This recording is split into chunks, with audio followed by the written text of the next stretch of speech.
Hello everyone, welcome back to the channel. इस video में देखने वाले हैं स्टार्टर 192 का ट्यूटोरियल। तो स्टार्टिंग के 4 प्रॉब्लम्स इसमें डिस्कस करेंगे। पहला क्वेश्चन देखते हैं। पहला क्वेश्चन है सिक्योरिटी लाइंस। ठीक है, तो इसमें क्या है कि इसमें एयरपोर्ट पे सिक्योरिटी चेक कराना है बेसिकली आपको। तो उसके लिए क्या दिया हुआ है, उसमें दिया है कि आपके पास एन क्यूज़ हैं। ठीक है, मतलब कि एन लाइन लगी हुई हैं और हर एक लाइन में कितने लोग हैं ऑलरेडी वो दिया हुआ है। ठीक, इनिशियली क्या है, इनिशियली आप फर्स्ट वाली लाइन में लगे हुए हो। ठीक, अब आपको इसने बोला है कि आप अभी फर्स्ट लाइन के लास्ट पर्सन हो। ठीक है, तो लेट्स से अगर मैं यहाँ पे बताने की कोशिश करूँ तो लेट्स से कि आपके पास मान लो 5 लाइन्स हैं। ठीक है, पहले में 4 लोग हैं, दूसरे में 3 लोग हैं, इसमें मान लो 2 लोग हैं, इसमें क्या है, इसमें मान लो 5 लोग हैं। ठीक, तो इसमें पहले बताया गया है कि आप कहाँ पे खड़े हो। आप फर्स्ट वाली जो लाइन है उसके सबसे लास्ट इंसान हो आप, यानी कि आप फर्स्ट लाइन के 4th इंसान हो। ठीक, अब क्या बता रहा है, आप बता रहा है कि देखो 1 सेकेंड में क्या क्या चीज़ें हो सकती हैं।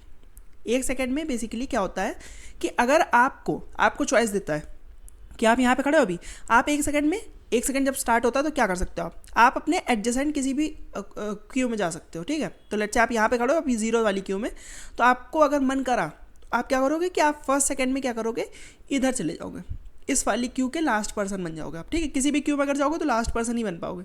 ठीक, बीच में नहीं हो सकते हो, आगे नहीं आ सकते हो, लास्ट पर्सन ही बनना पड़ेगा आपको। ठीक, तो अगर फर्स्ट सेकेंड के स्टार्टिंग में आप क्या कर सकते हो कि यहाँ से इस क्यू से निकल के इस वाली क्यू में लास्ट पर्सन बन जाओ। ठीक, और फिर फर्स्ट सेकेंड जब ख़त्म होता है तो फर्स्ट सेकेंड के ख़त्म होने पे क्या होता है कि हर क्यू का जो पहला बंदा होता है वो सिक्योरिटी चेक कंप्लीट कर लेता है। ठीक, तो आपको बेसिकली आप यहाँ पे खड़े हो, आपको सिक्योरिटी चेक अपना करना है, किसी भी तरीके से करो, इधर उधर जाके करो या फिर यहीं पे खड़े खड़े करो। ठीक, आपको बताना है कि मिनिमम कितने टाइम में आपका सिक्योरिटी चेक कंप्लीट हो सकता है। ठीक है, तो दैट्स द क्वेश्चन। अब हम देखते हैं कि इसको करेंगे कैसे।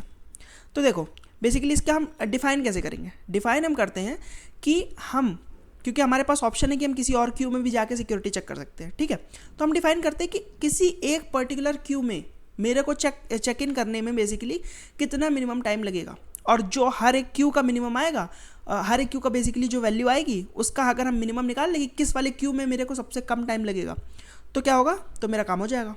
ठीक, अब देखो क्योंकि हम मूव कर रहे हैं तो मूव करते टाइम मूव हम किसी सेकंड के स्टार्टिंग में करते हैं और सेकंड के एंड में क्या होता है, उस क्यू का एक बंदा निकल जाता है। ठीक है, तो हम मूव कर रहे हैं तो इससे उस रो में बेसिकली जो नंबर ऑफ पीपल कम हो रहे हैं उस पर कोई इफेक्ट नहीं पड़ रहा है। ठीक, बस इफेक्ट क्या पड़ रहा है कि उस क्यू में एक बंदा एक्स्ट्रा आ जा रहा है जो कि मैं हूँ। ठीक, तो जैसे कि स्टार्टिंग में देखो इस क्यू में 4 लोग थे, अगर मैं यहीं पर खड़ा रहता तो चौथे सेकंड पे मेरा काम हो जाता। ठीक, अगर मैं यहीं पे खड़ा रहता तो चौथे सेकंड पे मेरा काम हो जाता। ठीक, ये तो पहले क्यू की बात हो गई। दूसरे क्यू की बात करते हैं। दूसरे क्यू की बात है कि इसमें 3 लोग हैं, अगर मैं इसके लास्ट वाला बंदा होता तो मेरा 4 सेकंड में काम हो जाता।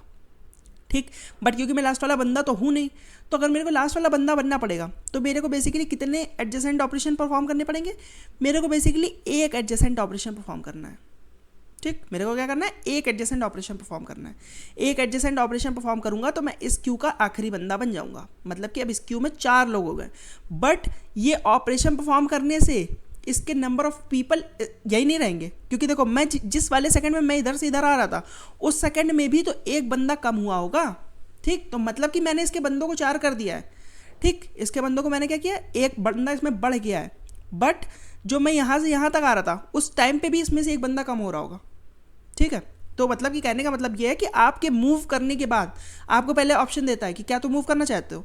अगर आपने मूव करने के लिए कहा कि हाँ मैं मूव करना चाहता हूँ तो ठीक है, तो आपको 1 सेकंड में उठा के यहाँ से यहाँ रख देगा या फिर यहाँ से यहाँ रख देगा, कहीं किसी एक जगह रख देगा। ठीक, जब आप सेटल हो गए कि हाँ मैं अब इस क्यू में रहूँगा, उसके बाद क्या होता है, उसके बाद हर एक क्यू का पहला बंदा निकल जाता है। ठीक, तो अगर हम देखें तो किसी भी क्यू में मान लो इस वाली क्यू से तुम्हें निकलना बाहर, तो इस वाली क्यू से बाहर निकलने के लिए तुम्हें कितने ऑपरेशन लगेंगे। पहला तो इस क्यू में आने तक का तुम्हारा टाइम कितना लगेगा, इस क्यू में आने तक के लिए तुम्हें आई सेकंड्स लगेंगे। लेट्स से ये सेकंड वाली क्यू है मेरी, तो 2 सेकंड तो इस क्यू तक आने में लग जाएंगे तुम्हें। ठीक, तो अगर 2 सेकंड तुम्हें इस क्यू में आने में लग गए, ठीक, तो उससे पहले तो तुम इस क्यू से निकल नहीं सकते। चाहे इस क्यू में मान लो अगर 0 ही बंदे होते, इस क्यू मान लो 0 बंदे हैं, तो इससे तुम क्या 0 सेकंड में निकल पाओगे, नहीं, पहले इस क्यू तक आओ, तो इस क्यू तक आने में तुम्हें 4 सेकंड लग जाएंगे। जब इस क्यू में आ जाओगे चौथे सेकंड पे, तो उसके बाद क्या करोगे, तुम्हारा ही सबसे पहले चेक इन हो जाएगा, तो 4 सेकंड में तुम्हारा काम हो गया। ठीक, तो इस क्यू में आने में तुम्हें जितना टाइम लगेगा उतना टाइम, और इस क्यू में जितने बंदे हैं, इस क्यू में कितने बंदे थे, इस क्यू में 3 बंदे थे। ठीक है, लेकिन 3 बंदे नहीं, तुम भी तो आए इस क्यू में, तो अब इस क्यू में 4 लोग हो गए, तो अब जो तुम्हारा इस क्यू से निकलने का टाइम होगा वो या तो जितना टाइम तुम्हारा इसको आने में लगा है, ठीक, अगर वो बड़ा है तो, अदरवाइज जितने लोग हैं +1, यानी कि अगर इस क्यू में ऑलरेडी 3 लोग थे, यानी कि एरे ऑफ आई की वैल्यू अगर मान लो 3 थी तो +1, इन दोनों का जो मैक्स होगा वो तुम्हारा किसी भी क्यू से निकलने का टाइम हो जाएगा, ठीक। आई मतलब कि जितने ऑपरेशन में तुम उस क्यू तक पहुंच पाए हो और जितने लोग हो गए हैं उस क्यू में अल्टीमेटली तुमको मिला के, ठीक, उन दोनों में से जो वैल्यू मैक्सिमम होगी वो तुम्हारा हो जाएगा, ठीक। मैक्सिमम क्यों ले रहे हैं हम, क्योंकि इतना टाइम तो लगेगा ही लगेगा, इतने लोग को प्रोसेस करने में इतना टाइम तो लगेगा ही लगेगा। और साथ में अगर मान लो ये वैल्यू छोटी भी होती बट तुम्हारी आई की वैल्यू मान लो बड़ी है, तुम्हें यहाँ तक आने में ही 10 सेकंड लग रहे हैं और इस क्यू में मान लो 2 बंदे हैं, तो क्या तुम 2 बंदों के बाद नहीं हो पाएगा, तुम्हारा 2 बंदों के बाद नहीं हो पाएगा, क्यों, क्योंकि तुम अभी तक इस क्यू में आए नहीं हो, तुम्हें इस क्यू में आने में ही 10 सेकंड लग जाएंगे, ठीक। तो बेसिकली आई की वैल्यू बड़ी होगी तो आई लेंगे हम, अदरवाइज जितने लोग हैं और उसमें एक मेरे को भी जोड़ दो, +1 मेरा है, ठीक है। तो ये हो गया मेरा इस क्यू से निकलने का मैक्स, ठीक। ऐसे ही हम क्या करेंगे, हम हर एक क्यू के लिए मैक्स निकालेंगे और फिर जो इन सब का जो मिनिमम निकलेगा among all the eyes, I from 0 to n, 0 नहीं 1, क्योंकि 0 वाले में देखो ये नहीं होगा, 0 वाले में क्योंकि ये +1 नहीं करने की ज़रूरत है, 0 वाले में तुमको ना कहीं से आना है ना कहीं, क्योंकि 0 वाले में तो तुम ऑलरेडी हो, तो इसमें अगर तुम्हें खड़े रहना है तो जितने लोग हैं इस क्यू में उतना ही टाइम तुम्हें इसमें लगेगा, ठीक। तो थोड़ा ज़्यादा टाइम ले लिया मैंने एक्सप्लेन करने में, बट हाँ मोटा मोटा हिसाब यही था कि आप क्या करोगे, आप हर एक क्यू में बेसिकली आपको स्टार्टिंग में आंसर को इनिशियलाइज कर लिया हमने कि अगर मैं मान लो इसी में खड़ा रहता हूँ, इसी में अगर मैं खड़ा रहता हूँ तो मेरा आंसर ही हो जाएगा, इतना आंसर में तो आराम से चला जाऊँगा बिना खड़े मतलब किसी और क्यू में जंप भी नहीं करना पड़ेगा मेरे को। अदरवाइज़ मैं अगर किसी दूसरी क्यू से निकलना चाहता हूँ तो किसी भी क्यू तक मेरा जाने का टाइम इज़ आई, उस क्यू में अब कितने बंदे हो गए वो टाइम, दोनों में से जो मैक्स है वो मेरा किसी भी क्यू से निकलने का टाइम हो जाएगा। अब ये मैं अमंग ऑल द क्यूज़ निकाल लूँगा और जो भी मेरा आंसर आएगा उसको मैं प्रिंट कर दूँगा, ठीक। तो उम्मीद करता हूँ कि ये आपको समझ में आया होगा। Let's move to the second one. तो सेकंड क्वेश्चन है नो 3 प्लीज़, ठीक। तो बेसिकली इसको कुछ 3 से दिक्कत है, ऐसा कुछ क्वेश्चन पढ़ के समझ में आ रहा है, बट आइए आगे देखते हैं। तो बेसिकली आपको क्या दिया हुआ है, आपको एक गुड एरे की डेफिनेशन दी है, ठीक। गुड एरे की डेफिनेशन क्या दी है, गुड एरे की डेफिनेशन दी है कि आपके पास मान लो एक एरे है, लेट्स से कुछ भी एरे है, ठीक है, ठीक, लेट्स से कुछ भी एरे है, मान लो आपका A1 A2 A3 A4 A5, ठीक। अब ये गुड कब होगा, ये गुड तब होगा बेसिकली जब किसी भी एक प्रीफिक्स एरे का सम, किसी भी एक प्रीफिक्स एरे का सम, गुड कब नहीं होगा, जब किसी भी एक प्रीफिक्स एरे का सम क्या होगा, आपका 3 का डिवाइज़र हो जाएगा, ठीक। यानी कि 3 से डिवाइड हो सकता है किसी भी एक मान लो इसका प्रीफिक्स ऑफ ये 3 तक का हमने प्रीफिक्स निकाला, तो इसका जो सम होगा वो 3 से डिविजिबल है। अगर 3 से डिविजिबल हो गया तो मतलब कि एरे तुम्हारी गुड नहीं है, ठीक। तो यानी कि 3 से डिविजिबल नहीं होना चाहिए किसी भी तुम्हारे प्रीफिक्स का सम, तब वो एरे क्या कहलाएगी, तब वो कहलाएगी गुड। तो इसमें जैसे एक ये प्रीफिक्स हो गया, 2 प्रीफिक्स, 3 प्रीफिक्स, 4 प्रीफिक्स और ये 5 प्रीफिक्स। तो 5 प्रीफिक्स एरे से इनमें से कोई भी एरे का सम जो होना चाहिए वो तुम्हारा 3 से डिविजिबल नहीं होना चाहिए, ठीक। अब तुम्हें क्या करना है, तुम्हें एक एरे दी हुई है, तुम्हें एक एरे ए दी हुई है, तुम्हें बताना है कि क्या ये एरे गुड बना सकते हो कि नहीं।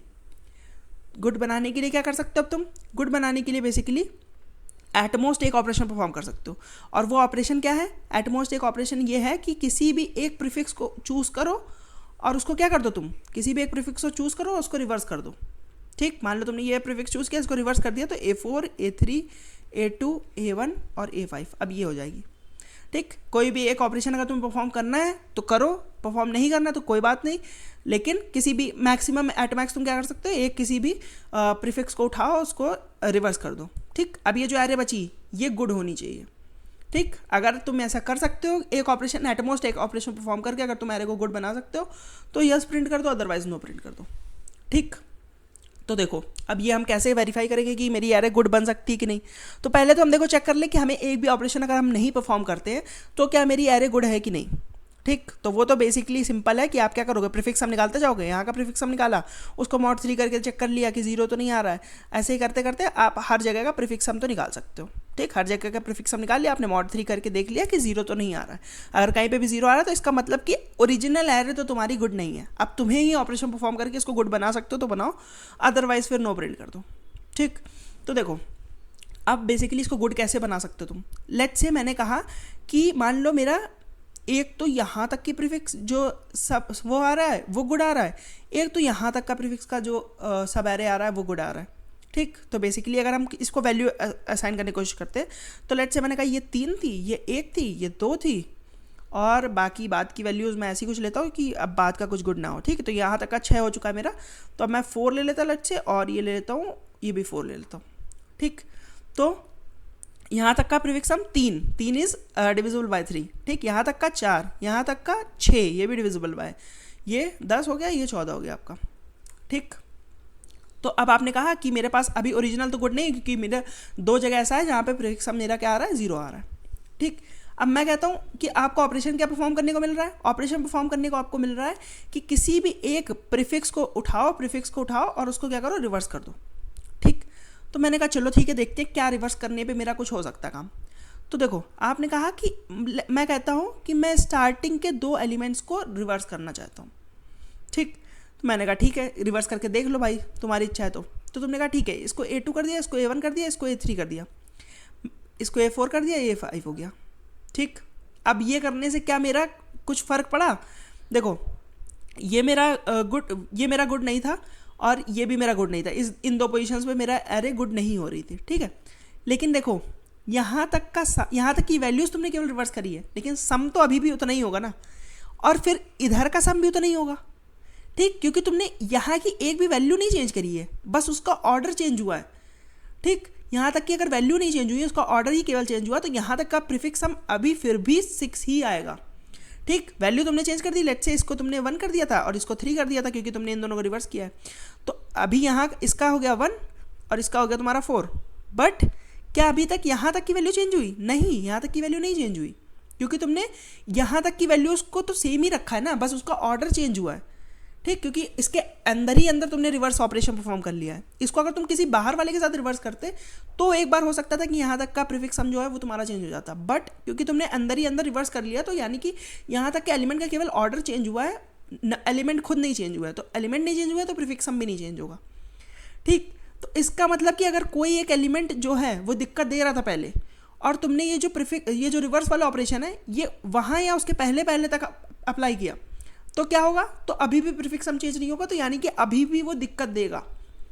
ठीक, तो यानी कि जो बचे हुए एलिमेंट हैं जहाँ तक जो दिक्कत दे रहा था, लास्ट एलिमेंट ये दिक्कत दे रहा था लेट्स से, तो अब क्या कर रहे हो? अब मैं कह रहा हूँ कि यही इन वाले एलिमेंट्स पे तुम्हें ये रिवर्स वाला ऑपरेशन लगाने में कुछ फ़ायदा हो सकता है, क्योंकि इससे पहले अगर तुम लगाओगे तो कोई फ़ायदा नहीं होगा। ठीक है, क्योंकि यहाँ तक का प्रीफिक्स सम अभी भी सेम ही रहेगा। ठीक, तो अब हमें बस ये देखना है कि इसके बाद अगर मैं वो लगाता हूँ रिवर्स वाला ऑपरेशन, तो क्या मेरा कुछ फ़ायदा हो सकता है कि नहीं। ठीक, तो ये चीज़ हमें देखनी है। तो लेट्स से मैं कहता हूँ कि अगर मान लो मैं A4 से रिवर्स करता हूँ, ठीक, A4 से रिवर्स कर रहा हूँ अगर मान लो मैं, तो मैं अब क्या करूँगा? मेरा ये A4 हो जाएगा, ये A3, ये A2, ये A1, ये A5। ठीक, ये हो जाएगी मेरी प्रीफिक्स सम। ठीक, अब मेरे को क्या चेक करना है? अब मेरे को चेक करना है कि ये A4 जो है, अब मेरा इसमें कोई भी एक ऐसा एलिमेंट, एक ऐसे पोजीशन नहीं होनी चाहिए जहाँ तक का मेरा प्रीफिक्स सम क्या हो जाए, जहाँ तक का मेरा प्रीफिक्स सम जो हो वो 3 से डिविजिबल हो जाए। ठीक, ये चीज़ नहीं होनी चाहिए मेरे उसमें। ठीक, अब देखो, अब मैं क्या कर सकता हूँ? तो बेसिकली देखो, हर एक प्रीफिक्स वाली एरे का क्या चेंज हो जाएगा? हर एक प्रीफिक्स वाली अगर मेरे को अभी भी सम निकालना है तो उसका सम क्या हो जाएगा? हम इसको दूसरे टर्म्स में लिखने की कोशिश करते हैं। ठीक है, तो लेट्स से मैंने कहा कि देखो, प्रीफिक्स तुम्हारा एक्चुअल प्रीफिक्स की वैल्यू मैटर नहीं कर रही है यहाँ पे। अगर हम पहले ओरिजिनली एरे देखते हैं, ठीक, A1, A2, A3, A4, A5, ठीक, तो एक्चुअल प्रीफिक्स की वैल्यू मैटर नहीं कर रही। मैटर क्या चीज़ कर रहा है? मैटर कर रहा है उसको mod 3 पे करने पे तुम्हारा रिमाइंडर क्या आता है। ठीक, जो भी तुम्हारा रिमाइंडर आता है that should not be equals to 0। ठीक, अगर ये वैल्यू इक्वल्स टू 0 नहीं है तो इसका मतलब तुम कह सकते हो कि हाँ, यहाँ तक का मामला सेटल है, यहाँ तक का प्रीफिक्स जो है वो एक गुड प्रीफिक्स है अभी भी। ठीक, तो वही करते हैं कि हम instead of storing the whole prefix हम क्या करते हैं, हम केवल उसका mod 3 करके चलते हैं हमेशा। तो ये गारंटी होगी कि किसी भी पॉइंट पे जो हमारे प्रीफिक्स की वैल्यू होगी वो कभी भी 3 या 3 से बड़ी नहीं होगी। ठीक है, हमेशा क्या होगा? 0 होगा या फिर 1 होगा या 2 होगा। 0 वाला केस है जब मेरा गुड नहीं होगा, और 1 और 2 वाला केस है जब मेरा गुड होगा। ठीक, तो अब देखो, अब हम क्या कर रहे थे? अब हम किसी एक पॉइंट पर रिवर्स कर रहे थे। ठीक, तो लेट्स से कि ये हमारी एरे थी A1, A2, A3, A4, A5, ये हमारी एरे थी। हमने क्या करा? हमने यहाँ से कहा कि हम यहाँ से अब इसको रिवर्स करेंगे। ठीक, यहाँ से हमने कहा कि रिवर्स करेंगे, ठीक है, तुमने कभी कहा ठीक है रिवर्स कर लो भाई। तो अब देखो रिवर्स करने पे हमें देखना है कि मेरा प्रीफिक्स क्या आता है, ठीक, क्योंकि हम प्रीफिक्स निकाल तो सकते नहीं है, अब हर एक वैल्यू का फिर से अगर प्रीफिक्स निकालने जाएंगे तो हमारा फिर काम बिगड़ जाएगा, ठीक, उतनी कॉम्प्लेक्सिटी हमारे पास नहीं है। तो देखो पहली चीज़ तो जहाँ से तुमने वो किया है प्रीफिक्स लिया है, जहाँ से तुमने बेसिकली कहा कि अब मैं रिवर्स करूँगा, उसके बाद का एक भी प्रीफिक्स चेंज नहीं होगा, ठीक है, ये हम पहले ही देख चुके हैं कि उसके बाद का प्रीफिक्स चेंज नहीं होगा, इसीलिए कभी भी कोई जीरो वाला प्रीफिक्स जिसमें पहले फेल हो रहा था वो चीज़ को तुम उसके पहले कभी भी रिवर्स वाला ऑपरेशन परफॉर्म नहीं करोगे, ठीक है, तो उसके हमेशा बाद में ही रिवर्स वाला ऑपरेशन परफॉर्म होगा। अब हमें एक्चुअल में देखना है कि एक्चुअल में मेरी वैल्यूज़ क्या आ रही हैं, ठीक, तो अगर हमें देखना है कि यहाँ तक का मेरा प्रीफिक्स जो है वो क्या गुड प्रीफिक्स है अभी भी, ये चीज़ हमें देखनी है। तो अब देखो कि यहाँ तक का जो प्रीफिक्स है इसकी वैल्यू क्या है, इस यहाँ तक अगर हम प्रीफिक्स हम निकालने की कोशिश करें तो इसकी वैल्यू क्या आएगी। देखो ओरिजिनल एरे में हमें यहाँ तक का सम पता था, यहाँ तक का sum let's say prefix of i, let's say prefix of i है, यहाँ तक का हमें सम पता है, यहाँ तक का sum let's say prefix of जे है, ठीक, क्योंकि हम प्रीफिक्स एरे तो निकाल के ही चल रहे थे ना। तो देखो अब क्या चीज़ है, यहाँ तक का प्रीफिक्स यही तो होगा जो A3 + A4 है, बस रिवर्स ऑर्डर में है, ठीक, ऐसे ही यहाँ तक का सम क्या होगा, यहाँ तक का सम ये प्रीफिक्स ऑफ आई और ये वाले प्रीफिक्स ऑफ जे, ठीक है। तो अगर हम इस प्रीफिक्स सम की वैल्यू निकालने की कोशिश करें तो प्रीफिक्स सम की वैल्यू क्या आ जाएगी, प्रीफिक्स सम की वैल्यू आ जाएगी prefix of J minus prefix of i, ठीक, और ये पूरा mod 3 चल रहा है अभी भी, ठीक। अब देखो ये गुड किस केस में नहीं होगा, ये गुड उस केस में नहीं होगा जब मेरा prefix of i prefix of J minus prefix of i जो है that will be equals to 0, ठीक, अगर ये केस है मेरा तो यानी कि गुड नहीं होगा, ठीक। तो अब बस मेरे को ये वेरीफाई करना है कि किसी भी जे के लिए क्या कोई ऐसा एक आई एग्जिस्ट कर रहा है, मान लो इस जे से मैं रिवर्स वाला ऑपरेशन परफॉर्म करना चाह रहा हूँ, तो मुझे बस ये गैस करना है कि क्या इस वाले जे के लिए कोई एक ऐसा आई एग्जिस्ट करता है such that prefix of J minus prefix of I is equals to 0, ठीक। अगर ये चीज़ मेरे को चाहिए तो अब देखो मैं क्या इस वाले टर्म को उस तरफ नहीं ले जा सकता हूँ, तो इस वाले टर्म को अगर मैं उस तरफ ले जाने की कोशिश करूँ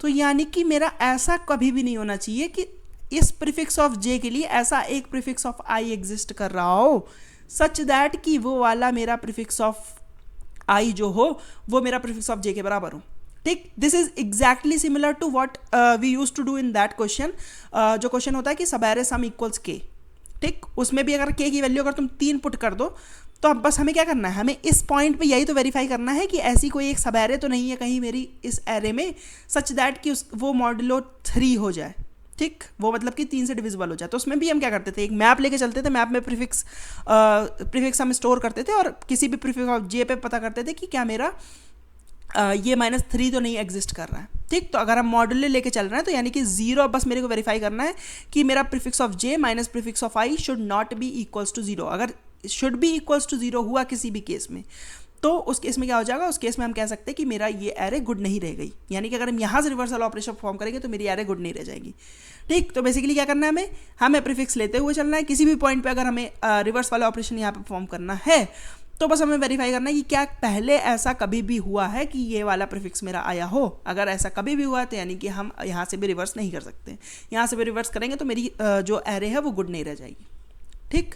तो बस हम यही करने की कोशिश करेंगे। देखो मैंने क्या किया इसमें भी, पहला एक लूप चला के हम वेरीफाई कर रहे हैं, कि क्या मेरा ऑलरेडी गुड है कि नहीं एरे, अगर ऑलरेडी गुड है एरे तो बात खत्म, तो यस रिटर्न कर दो, अगर ऑलरेडी गुड नहीं है तो उस केस में क्या होगा, उस केस में मेरे को चाहिए कि लास्ट वाली ऐसी अकरेंस बताओ जहाँ पे फेल हो रहा था, क्योंकि मुझे ऑपरेशन कहाँ परफॉर्म करना है, ऑपरेशन हमेशा रिवर्स वाला उसके बाद में ही परफॉर्म करना होगा, ठीक। तो मेरे को ये लास्ट में मैंने स्टोर कर लिया कि लास्ट वाली अकरेंस जहाँ पे फेल हो रहा था मेरा केस, ठीक। अब मैं क्या कर रहा हूँ, अब मैं बस ये चेक कर रहा हूँ कि लास्ट वाली अकरेंस के बाद होना चाहिए मेरा ये वाली पोजीशन, और उस केस में मेरा ऐसा प्रीफिक्स कभी भी पहले नहीं एग्जिस्ट करना चाहिए, अगर कभी भी पहले एग्जिस्ट नहीं कर रहा और ये पोजीशन मेरी इसके बाद है तो मैं कह सकता हूँ कि मैं यहाँ से रिवर्स ऑपरेशन परफॉर्म कर सकता हूँ। तो उस केस में मैं क्या करूँगा, फ्लैग को ट्रू कर दूँगा, अगर कभी भी फ्लैग ट्रू हुआ होगा मेरा तो मैं यस रिटर्न कर दूंगा, अदरवाइज अगर कभी भी मैं ऐसा कोई भी एक पॉइंट नहीं मिला जहाँ से मैं रिवर्स वाला ऑपरेशन परफॉर्म कर सकूँ तो उस केस में मैं नो रिटर्न कर दूंगा, ठीक।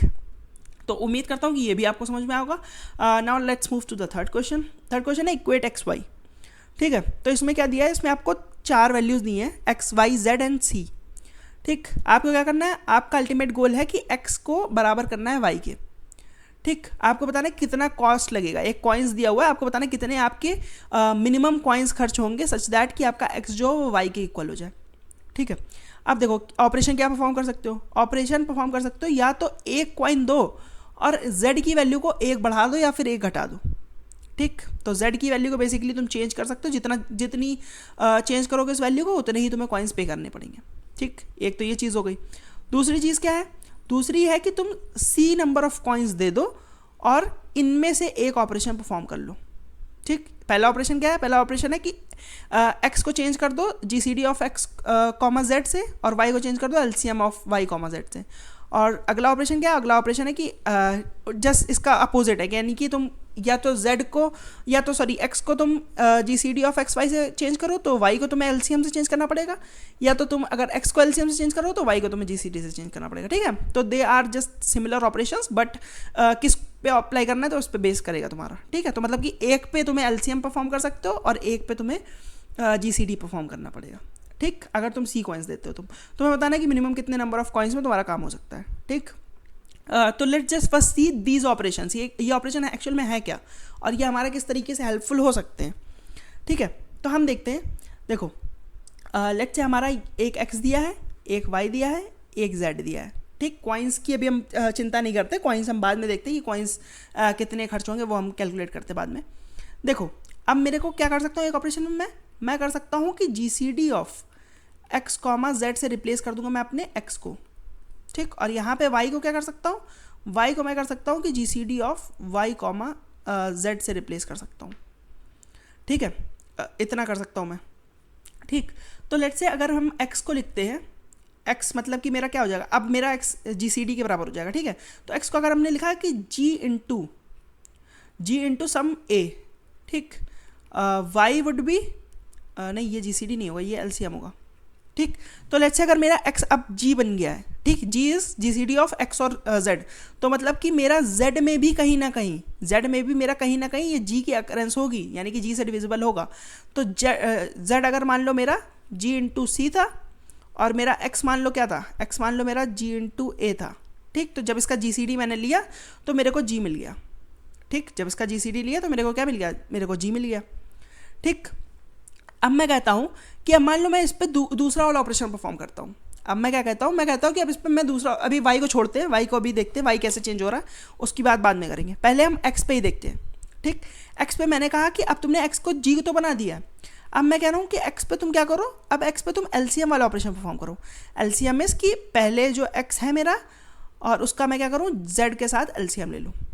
ठीक, तो अब देखो अब LCM की वैल्यू, LCM मैं ले लूँगा किसका, x क्या हो गया मेरा, x अब g बन गया है, x अब g बन चुका है, और z क्या है, z एक्चुअल में भी ओरिजिनल g इंटू सी ही है।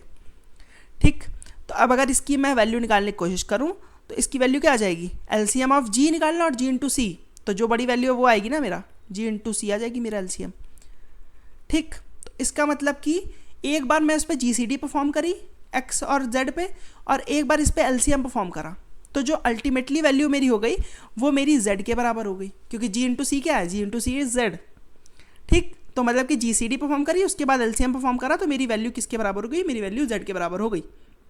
ठीक, अब मैं क्या कहता हूँ, अब मैं कहता हूँ कि यही सेम काम मैं LCM पे करता हूँ। अब मैं यही सेम काम y पे करने की कोशिश करता हूँ कि पहले मैं क्या करता हूँ, पहले मैं LCM लेता हूँ इनका और उसके बाद मैं क्या करूँगा, उसके बाद फिर से इसका GCD लूँगा। ठीक, तो लेट्स से y को मैं किस टर्म्स में लिखूँ, y को अभी y ही लेके चलते हैं, अभी फिर देखते हैं कि इसको क्या लिख सकते हैं हम। तो बेसिकली LCM निकालना है मेरे को y और g इंटू सी का। ठीक, इसका LCM निकालना है। ठीक, तो इसका LCM अगर हमने निकाला तो क्या हो गया मेरा, y इंटू जी इंटू सी, ऐसा कुछ मेरा LCM हो गया। ठीक, ये मेरी क्या हो गई, ये मेरी अब y की वैल्यू हो गई। ठीक है, ये मेरी क्या हो गई, ये मेरी अब y की वैल्यू हो गई। अब मेरे को क्या करना है, अब मेरे को GCD निकालना है। GCD किसका निकालना है, y का GCD z के साथ। z क्या है, z है g इंटू सी और मेरा ये y क्या हो गया, y हो गया y इंटू जी इंटू सी। तो इन दोनों में कॉमन क्या टर्म है, कॉमन है g इंटू सी, और g इंटू सी अगर देखो तो तुम ये तो z है ना, तो इसका मतलब अगर मैं x पे वाला ऑपरेशन परफॉर्म किया कि पहले इसका GCD किया फिर इसका LCM किया, y पे ऑपरेशन परफॉर्म किया कि इसका LCM किया फिर इसका GCD किया, तो मेरा क्या आ रहा है, दोनों ही वैल्यूज़ मेरी z के बराबर हो गई। और क्योंकि मेरा x भी z के बराबर है और y भी z के बराबर है, तो यानी कि x is equals to y। ठीक, तो इसका मतलब कि अगर मैं 2 बार ये सी वाले ऑपरेशन परफॉर्म करता हूँ, यानी कि सी कॉइन्स दे के मैं 2 बार ऑपरेशन परफॉर्म करता हूँ ये वाले, तो मैं हमेशा कह सकता हूँ कि हाँ मेरा 2 इंटू सी कॉइन्स में मेरा हमेशा दोनों एक्स और वाई की वैल्यू सेम हो गई। ठीक, तो यानी कि 2 इंटू सी कॉइन्स में तो हमेशा पॉसिबल होगा। ठीक, अब देखते हैं कि 2 इंटू सी कॉइन्स के अलावा कैसे कर सकते हो आप। ठीक, तो देखो 3 चीज़ें हो सकती हैं। पहली चीज़ कि एक्स वाई क्या हो, पहली चीज़ कि एक्स वाई जो है वो ऑलरेडी सेम है। अगर एक्स वाई ऑलरेडी सेम है तो इसका मतलब कि तुम्हारा 0 ऑपरेशन में हो गया काम, 0 कॉइन्स खर्च करने पड़े तुम्हें। दूसरी चीज़ कि एक्स और वाई क्या है, वो सेम नहीं है। एक्स और वाई अगर तुम्हारे सेम नहीं है तो मैंने एक चीज़ तो डिराइव कर दी कि 2 इंटू सी ऑपरेशन में हमेशा पॉसिबल होगा ये करना। ठीक, अब बस हमें देखना है कि 2 इंटू सी से कम ऑपरेशन क्या में परफॉर्म हो सकता है कि नहीं। ठीक, तो 2 इंटू सी ऑपरेशन में कम में कैसे परफॉर्म हो सकता है। देखो एक बार तो मैं कहता हूँ कि एक बार तो तुम्हें ये सी कॉइन्स देकर ऑपरेशन परफॉर्म करना ही पड़ेगा, क्योंकि जो दूसरा ऑपरेशन है उसमें केवल तुम्हारी जेड की वैल्यू चेंज हो रही है, उसमें एक्चुअल में तुम्हारी एक्स और वाई की वैल्यू नहीं चेंज हो रही है। तो तुम्हें अगर एक्स और वाई की वैल्यू चेंज करनी है तो तुम्हें एक बार तो सी कॉइन्स देने ही पड़ेंगे। ठीक, एक बार तो सी कॉइन्स देने ही पड़ेंगे। अब बची बात कि मान लो तुम कुछ जेड वाले अमाउंट खर्च करके तुम उसके बाद ये सी वाला ऑपरेशन परफॉर्म कर दो, तो तुम्हारा मान लो एक्स जो है वो वाई के इक्वल हो जाए। ये वाला केस मेरा खाली बचा है। ठीक, कि इन दोनों में से एक ऑपरेशन परफॉर्म कर लो, ये जो 2 ऑपरेशन दिए इनमें से कोई एक ऑपरेशन परफॉर्म कर लो और उसके पहले मैं जेड की वैल्यू को कुछ चेंज कर लूँ। ठीक, जेड की वैल्यू को कुछ चेंज कर लूँ और उसके बाद क्या करूँ, उसके बाद ये वाला इन दोनों में से कोई एक ऑपरेशन परफॉर्म कर दो, मेरा काम हो जाए। ठीक, ये चीज़ है। तो लेट से मैं कहता हूँ कि मैंने अब z की नई वैल्यू को क्या बना दिया, लेट से मैं कहता हूँ कि z की नई वैल्यू को मैंने z1 बना दिया। ठीक, z में कुछ इंक्रीमेंट किया या फिर कुछ डिक्रीमेंट किया और मेरी जो z की वैल्यू बन गई वो z1 बन गई। ठीक, तो अब मैं कहता हूँ कि अगर मान लो कोई ऑपरेशन परफॉर्म किया, देखो दोनों ऑपरेशन एक तरीके से आइडेंटिकल ही हैं कि तुम्हें ये डिसाइड करना है कि किस पे तुम जीसीडी लगाना चाहते हो, किस पे तुम एलसीएम लगाना चाहते हो। ठीक, तो बेसिकली लेट्स से अगर हम कहते हैं कि x कॉमा z1 और y कॉमा z1 इन दोनों की वैल्यू को तुम्हें इक्वल करना है। यहाँ पे ऑपरेशन अभी बेसिकली डिसाइड करता हूँ कि लगाने का, तो मतलब कि एक पे तुम्हें क्या करना है, एक पे तुम्हें एलसीएम वाला लगाना है, एक पे तुम्हें जीसीडी वाला लगाना है। ठीक, या तो तुम वाइस वर्सा भी कह सकते थे कि x पे तुम एलसीएम वाला लगाते हो और y पे जीसीडी। अब देखो दोनों वैल्यू को तुम्हें सेम करना है, दोनों वैल्यू को तो तुम्हें सेम करना है। तो जीसीडी क्या करता है तुम्हारा, जीसीडी अगर तुम कभी भी करोगे तो तुम्हारी वैल्यू क्या होगी, छोटी होगी। ठीक है, तुम्हारा मान लो x दिया हुआ था, तो वो x का जीसीडी करोगे तो x से कम ही वैल्यू आएगी, x या x से कम वैल्यू आएगी। और अगर तुम y पे एलसीएम लगाते हो तो y या y से बड़ी वैल्यू आएगी। ठीक, एलसीएम के बाद y की वैल्यू y या फिर y से बड़ी हो जाएगी। और अगर तुम जीसीडी लगाते हो तो जीसीडी में x की वैल्यू क्या होगी, x या x से छोटी हो जाएगी।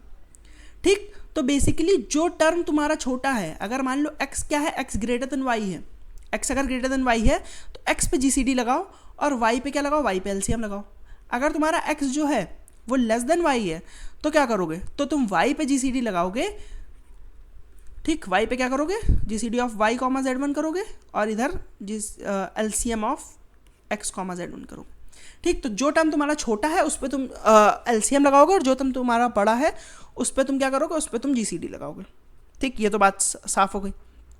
अब तुम्हें बस बेसिकली क्या करना है, तुम्हें बेसिकली z1 की ऐसी एक वैल्यू फाइंड करनी है सच दैट कि जो इन दोनों में से छोटा है उसके साथ तुम इसका एलसीएम करो और जो बड़ा है उसके साथ तुम जीसीडी लो, तो ये दोनों वैल्यूज़ क्या हो जाए, सेम हो जाए। ठीक, तुम्हें z1 की एक ऐसी वैल्यू पता करके लानी है। ठीक है, तो अब देखो, अब लेट्स से हम देखते हैं, लेट्स से मैं कहता हूँ कि x मेरा हमेशा, x को क्या मैं ले रहा हूँ, x हमेशा छोटा है और y क्या है, y मेरा हमेशा बड़ा है। ठीक, ये मैंने चूज़ कर लिया है कि x मेरा हमेशा छोटा है, y हमेशा मेरा बड़ा है। तो अब मैं क्या करूँगा, अब मैं निकालने की कोशिश करता हूँ। ठीक, फिर से उसी टर्म्स में तोड़ना चालू करता हूँ मैं। देखो मैं कहता हूँ कि लेट्स से ये अल्टीमेटली g के बराबर हो जाएंगे। ठीक, तो मतलब कि मेरा जो जीसीडी ऑफ y और z1 निकलेगा वो लेट्स से मैं कहता हूँ कि g निकलेगा। ठीक, तो यानी कि मेरा y जो हो गया वो g कॉमा a हो गया और मेरा z1 जो हो गया वो क्या हो गया, वो g इंटू समथिंग हो गया, मान लो p हो गया, कुछ भी कोई भी वैल्यू ले लेता हूँ। ठीक, तभी तो मेरा इनका जो जीसीडी निकला वो g के बराबर निकल आएगा। ठीक, अब मेरी जो एलसीएम की वैल्यू होनी चाहिए, LCM of x comma z1, ये क्या होना चाहिए, ये इस g के बराबर होना चाहिए। ये क्या होना चाहिए, इस g के बराबर होना चाहिए। ठीक, तो मतलब कि जो तुम्हारा z1 है जो तुम्हारा Z1 होगा वो एक डिवाइज़र होगा इस G का, ठीक, यानी कि इस G का एक फैक्टर होगा ये तुम्हारा Z1। G का क्या होगा, एक फैक्टर होगा तुम्हारा Z1, ठीक। ये बात तुम कैसे कह सकते हो, ये बात मैं ऐसे कह सकता हूँ कि मेरी जो G की वैल्यू है वो क्या है, वो अब इसके बराबर हो जाएगी ना। एलसीएम ऑफ मेरा जो x कॉमा Z1 आएगा वो मेरा क्या हो जाएगा, वो मेरा बराबर हो जाएगा इन दोनों के GCD से, वो मेरा बराबर हो जाएगा इन दोनों के GCD से।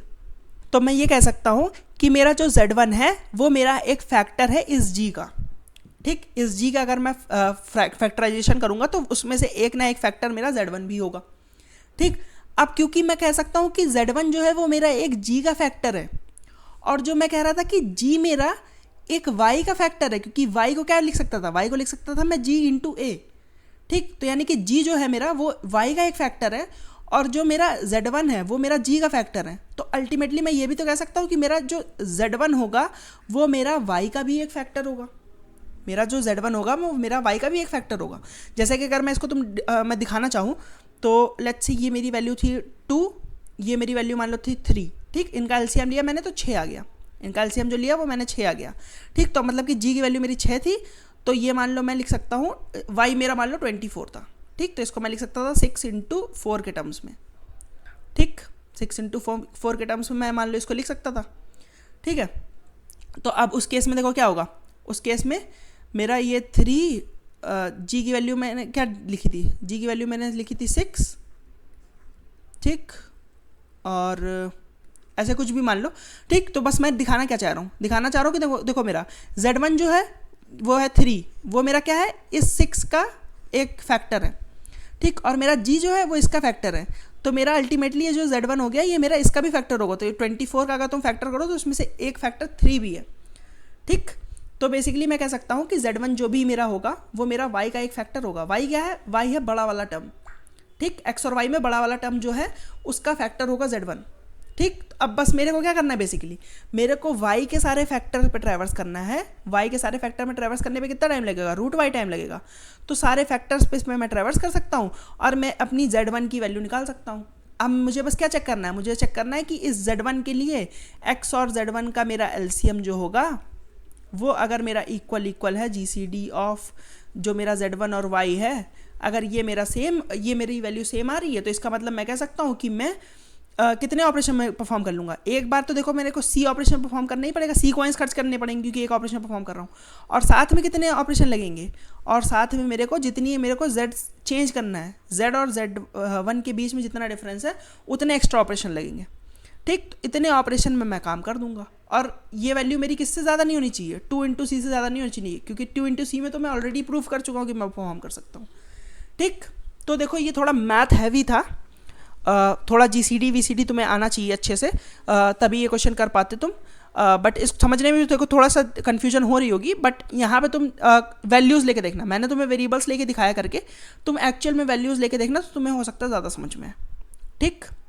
तो उम्मीद करता हूँ कि ये भी तुम्हें समझ में आया होगा। अब हम लास्ट फाइनल क्वेश्चन देखते हैं, 4th वाला, उसके बाद ख़त्म करते हैं, ठीक है। तो लास्ट क्वेश्चन क्या है, मिन पाथ मिनिमाइज, ठीक है। तो इसमें देखो बहुत सारी चीज़ें दी है, इसकी डेफिनेशन हो सकता है तुम्हें पढ़ के ही बहुत कठिन लग रहा हो तो तुमने छोड़ दिया हो, बट इतना कठिन क्वेश्चन है नहीं जितना कठिन ये इन्होंने लिखा हुआ है, ठीक।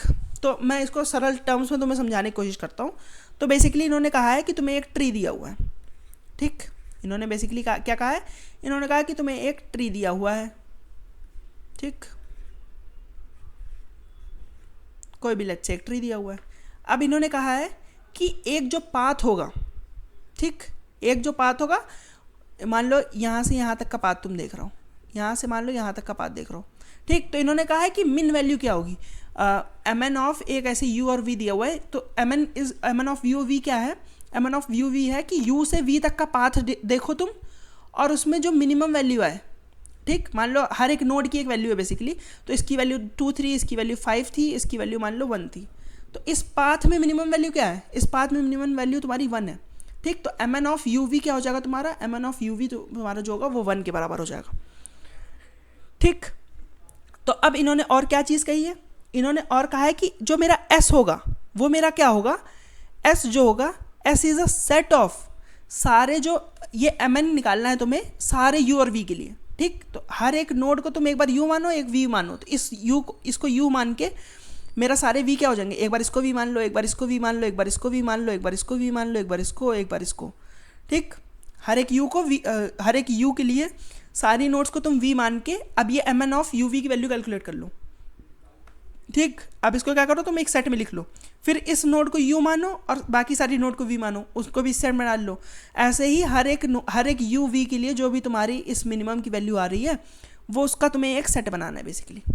ठीक, तो मतलब कि इस एक ट्री में जो भी तुम्हारे जितने भी पाथ हैं जितने भी टोटल पाथ है उनका तुम्हें पाथ मिनिमम निकालना है। पाथ मिनिमम क्या होगा, उस पाथ में आने वाली सबसे छोटी वैल्यू। ठीक, सारे जितने भी पाथ हैं उन सबका पाथ मिनिमम निकाल के एक सेट में स्टोर कर लो। ठीक, अब तुम्हें क्या बताना है, तुम्हें बताना है कि इस सेट में ऐसी कौन सी मिनिमम वैल्यू होगी जो इस सेट में प्रेजेंट नहीं होगी, ऐसी सबसे छोटी वैल्यू जो इस सेट में प्रेजेंट नहीं है वो तुम्हें बतानी है। ठीक, अब तुम्हें और एक क्या चीज़ दी हुई है, तुम्हें अगर इतना ही करना होता तो तुम ये सब निकाल भी सकते थे। ठीक, लेकिन तुम्हें एक और चीज़ इन्होंने दी है कि अभी देखो ये जो ट्री है, मैं जो कह रहा हूँ कि मिनिमम वैल्यू कैलकुलेट करनी है, तो तुम्हें एक्चुअल में सारी नोड्स की वैल्यू दी भी नहीं हुई है। ठीक, कुछ नोड्स की वैल्यू तुम्हें दी हुई है, इसकी मान लो 5 है, इसकी मान लो 4 है, और कुछ जगह पे क्या है, कुछ जगह पे 0 लिखा हुआ है कि इसकी वैल्यू अभी तक असाइन नहीं हुई है। ठीक, तो तुम्हें बेसिकली क्या करना है, तुम्हें इन नोड्स की वैल्यू भी असाइन करनी है। तुम्हें इस नोट्स की वैल्यू ऐसे असाइन करनी है सच दैट कि जो तुम्हारा पहली ऐसी वैल्यू हो जो प्रेजेंट नहीं है इस वाले सेट में, वो क्या होनी चाहिए, वो मिनिमम होनी चाहिए। ठीक, और इन्होंने एक और चीज़ दी है कि ये जो वैल्यूज़ तुम असाइन करोगे ये सारी वैल्यू तुम्हारी यूनिक होनी चाहिए। तो बेसिकली तुम 1 से लेके n तक सारी वैल्यूज़ इसमें असाइन करोगे, तो बेसिकली जो वैल्यूज़ असाइन करोगे वो 1 से n का परमुटेशन होना चाहिए। ठीक, कुछ वैल्यूज़ ऑलरेडी दी हुई हैं और ये गारंटी है कि ये वैल्यू भी डिस्टिंक्ट है, जो ऑलरेडी दी हुई है वो भी डिस्टिंक्ट है, और तुम्हें क्या करना है, तुम्हें भी ऐसी वैल्यू चूज़ करनी है जो ऑलरेडी नहीं चूज़ की हुई है। ठीक, तो उम्मीद करता हूँ कि क्वेश्चन तुम्हारे लिए थोड़ा सा ईजी हो गया। अगर अभी भी नहीं समझ में आया तो एक बार जाके क्वेश्चन पढ़ भी लो तो ज़्यादा क्लैरिटी आ जाएगी। तो अगर क्लैरिटी जब क्वेश्चन की होगी तुम्हें तो फिर तुम सॉल्यूशन की तरफ देख पाओगे। अगर तुम्हें क्वेश्चन ही नहीं इतने अच्छे से क्लियर है तो मेक श्योर करो कि हाँ सॉल्यूशन देखने से पहले क्वेश्चन पूरा क्लियर हो। ठीक, तो अब उम्मीद करता हूँ कि दिमाग में तुम्हारा क्वेश्चन पूरा क्लियर है कि तुम्हें क्या निकालना है। तुम्हें इन वैल्यूज़ को ऐसे असाइन करना है कि तुम्हारा जो क्या हो मिनिमम ऐसी वैल्यू जो उस वाले सेट में नहीं प्रेजेंट है वो क्या होनी चाहिए, वो तुम्हारी मिनिमाइज़ करना है तुम्हें। ठीक, तो अब देखो इसको कैसे कर सकता हूँ मैं। इसको देखो मैं करने के लिए क्या करता हूँ, मैं कहता हूँ कि देखो अब जो मिनिमम वैल्यू आएगी वो क्या होगी, वो किसी ना किसी नोड की वैल्यू तो होगी, क्योंकि मिनिमम जो वैल्यू आएगी वो तुम्हारी 1 से लेके n तक ही होगी। 1 से लेके n तक होगी तो इसका मतलब वो किसी ना किसी एक नोड की वैल्यू होगी जो तुम्हारी मिनिमम वैल्यू होगी। ठीक, क्योंकि इन्होंने कहा है कि जो तुम्हारा पाथ होगा वो एटलीस्ट 2 नोड्स का होगा। ऐसा नहीं हो सकता कि यही यू मान लो इसी को वी मान लो। ठीक, तो अब जो तुम्हारी मिनिमम वैल्यू होगी वो किसी ना किसी एक नोड पे होगी ऑलरेडी। अब मैं क्या करता हूँ, मैं सारी नोड्स पे ट्रैवर्स करता हूँ। मैं सारी नोड पे ट्रैवर्स करूँगा और देखूंगा कि इस वैल्यू को क्या मैं मिनिमम बना सकता हूँ कि नहीं। अगर इस वैल्यू को मैं मिनिमम बना सकता हूँ तो ऐसे ही सारी नोड के लिए ट्रैवर्स कर लूँ, और जो मेरे को उसमें से जिन को बना सकता हूँ उसके लिए मेरी जो सबका मिनिमम निकाल लूँ, जिन के लिए मेरे को बनाना पॉसिबल है उनका मिनिमम निकाल लूँ, तो मेरा वही आंसर हो जाएगा। ठीक, तो अब मेरे को क्या करना है, बस मेरे को हर एक नोड पे जाना है और उसके लिए चेक करना है कि क्या किस वैल्यू को मैं अगर मेरी ऑलरेडी वैल्यू इस नोड पे ऑलरेडी वैल्यू रखी हुई है तो क्या मैं उसको मिनिमम बना सकता हूँ कि नहीं। अगर मेरी वैल्यू ऑलरेडी नहीं रखी हुई तो मैं ऐसी कौन सी मिनिमम वैल्यू रख सकता हूँ सच दैट कि मैं इसको मिनिमम बना सकता हूँ। ठीक, ये 2 चीज़ें बस तुम्हें मेक श्योर करनी है। तो बेसिकली अब हर एक नोड की बात करते हैं। ठीक, हर एक नोड की बात करते हैं। तो लेट से मान लो मैं इस नोड की बात कर रहा हूँ, इस नोड की बात कर रहा हूँ, तो अब देखो 3 केसेस हो सकते हैं। पहला कि इस नोड की वैल्यू ऑलरेडी तुम्हें दी हुई है, इस नोड की वैल्यू मान लो x तुम्हें ऑलरेडी दी हुई है। दूसरा, इस नोड की वैल्यू नहीं दी है, इस नोड की वैल्यू नहीं दी यानी कि 0 है। और पहली चीज़ की मतलब इस नोड की वैल्यू भी दी हुई है और इसके सारे नेबर्स की वैल्यू भी दी हुई है। इस नोड की वैल्यू भी दी हुई है और इसके सारे नेबर्स की वैल्यू ऑलरेडी असाइंड है ABCD। अगला क्या है, अगला है कि इस नोड की वैल्यू नहीं दी हुई है, इस नोड की वैल्यू असाइंड नहीं है लेट्स से, और इसके सारे नेबर्स की वैल्यू अभी भी असाइंड है। ठीक, इसके जितने भी नेबर्स हैं उनकी वैल्यू ऑलरेडी असाइंड है। और तीसरा की चीज़ कि इस नोड की वैल्यू भी नहीं असाइंड है और इसके नेबर्स की वैल्यू क्या है, इसके नेबर्स की वैल्यू भी कुछ ऐसे नेबर्स हैं जिनकी वैल्यू मान लो असाइंड है और कुछ ऐसे नेबर डेफिनेटली है जिनकी वैल्यू ऑलरेडी असाइंड नहीं है। ठीक, तो अब बस हमें इन 3 केसेस को देखना है।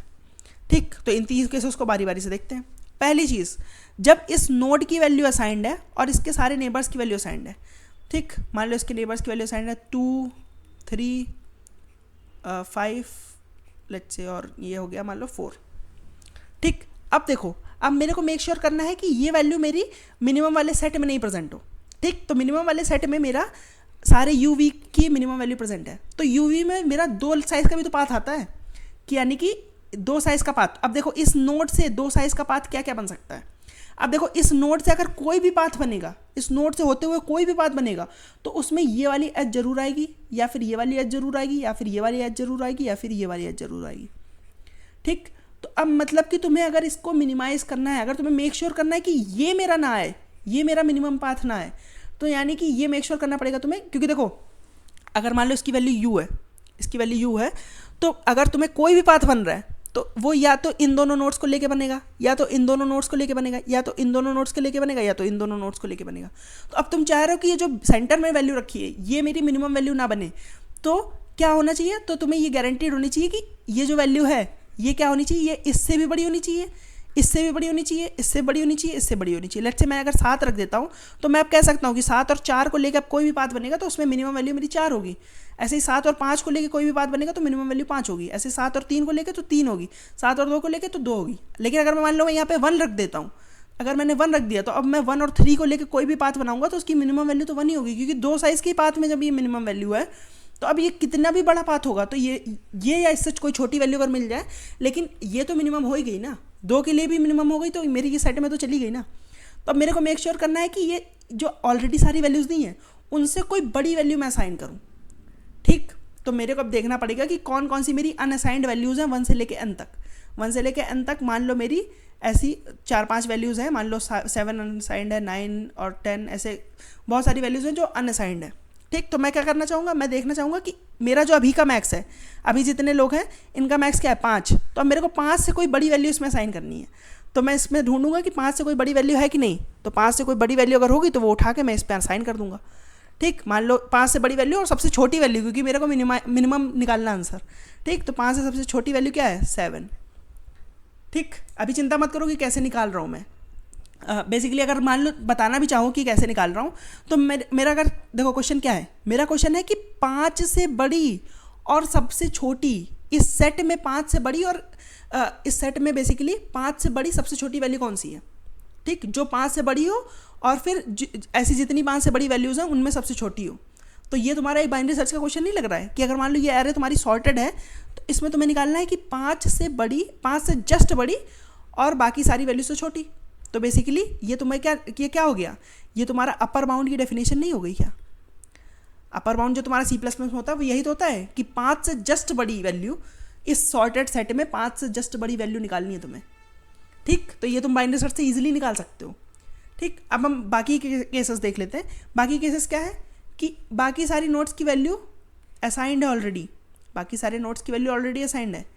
और नहीं, ये वाला केस तो मैंने देख ही लिया ना कि मेरे बीच वाले सेट की वैल्यू अगर असाइंड नहीं है, तो मैं क्या करूँगा, मैं इनमें से जो मैक्सिमम वैल्यू होगी उससे जस्ट बड़ी वैल्यू फाइंड कर लूँगा। अगर ये वैल्यू ऑलरेडी असाइंड है तो मेरे को चेक करना पड़ेगा कि ये जो मेरी सेंटर की वैल्यू है ये मेरी बाकी जो इतने इसके चिल्ड्रंस हैं उनकी वैल्यू से जस्ट बड़ी होनी चाहिए। ठीक है, उनके चिल्ड्रन से बड़ी होनी चाहिए। तो मैं कह सकता हूँ कि हाँ, मेरी सेंटर वाली वैल्यू एक पॉसिबल कंटेंडर है एक गुड पाथ बनाने के लिए। ठीक, अब देखते हैं। अब तीसरा चीज़ कि मेरी ये सारी में से कुछ वैल्यूज़ ऐसी हैं, मान लो ये 1 दिया, इसको 2 दिया, इन दोनों का पाथ अभी नहीं दिया है, इन दोनों का पाथ की अभी इन दोनों की वैल्यू नहीं दी है और इसकी वैल्यू भी नहीं दी है। तो अब देखो मैं क्या करना चाहूँगा, अब मैं करना चाहूँगा कि मुझे इनकी वैल्यूज़ भी असाइन करनी है और इसकी वैल्यू भी असाइन करनी है। तो देखो अब मैं इनकी वैल्यू क्या असाइन करना चाहूँगा, मैं इनकी वैल्यू जो मिनिमम मेरी सबसे मिनिमम पॉसिबल है वही तो असाइन करना चाहूँगा, क्योंकि देखो मेरे को इनकी वैल्यू जो असाइन करनी है, अब उसके बाद इनका मैक्स निकाल के इसकी वैल्यू असाइन कर पाऊँगा। तो इनका मैक्स निकालना है, क्योंकि तो मैं चाहूँगा कि इनका मैक्स सबसे छोटा हो सके।